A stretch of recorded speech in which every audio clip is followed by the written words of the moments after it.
जर तुमच्याही वडिलांनी किंवा तुमच्या आजोबांनी तुमच्या नावावर मृत्यूपत्र बनवून ठेवलं असेल आणि तुमचं नाव त्या जमिनीला लागलं नसेल तर आता सावधान व्हा. जर घरात असं मृत्यूपत्र मिळालं जे तुमच्या नावावर आहे तर तिथेच काम संपत नाही. त्याची योग्य ती अंमलबजावणी करावी लागते. पण ती कशी करायची तर चला या व्हिडिओमध्ये तुम्हाला समजून सांगतो.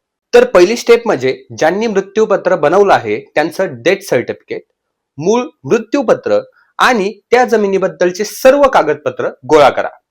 दुसरी आणि महत्वाची स्टेप म्हणजे प्रोबेट. मुंबई, चेन्नई किंवा कोलकाता या ठिकाणी जर तुमची प्रॉपर्टी असेल तर प्रोबेट करणं हे कायद्याने बंधनकारक आहे. पण जर इतर ठिकाणी असेल तर तुमची इच्छा आहे की करायचं की नाही करायचं.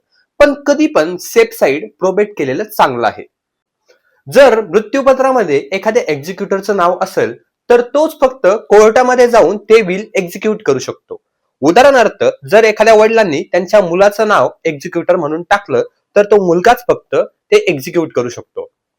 पण असं कोणतं नाव जर नसेल तर कोर्टामध्ये जाऊन लेटर ऑफ ऍडमिनिस्ट्रेशन हे घेऊन पुढील कार्य करावे लागते. एकदा की कोर्टामधून मंजुरी मिळाली की लगेच तुम्ही तलाठी कार्यालयात किंवा सब रजिस्टरच्या ऑफिसमध्ये जाऊन ती प्रॉपर्टी तुमच्या नावावर ट्रान्सफर करू शकता. ही माहिती जर तुम्हाला आवडली असेल तर व्हिडिओ लाईक करा. पुढे येणाऱ्या कायदेशीर कटकटीसाठी हा व्हिडिओ तुम्ही सेव्ह करून ठेवा. तुमच्या मित्रांना आणि तुमच्या फॅमिली ग्रुपवर शेअर करायला विसरू नका. धन्यवाद.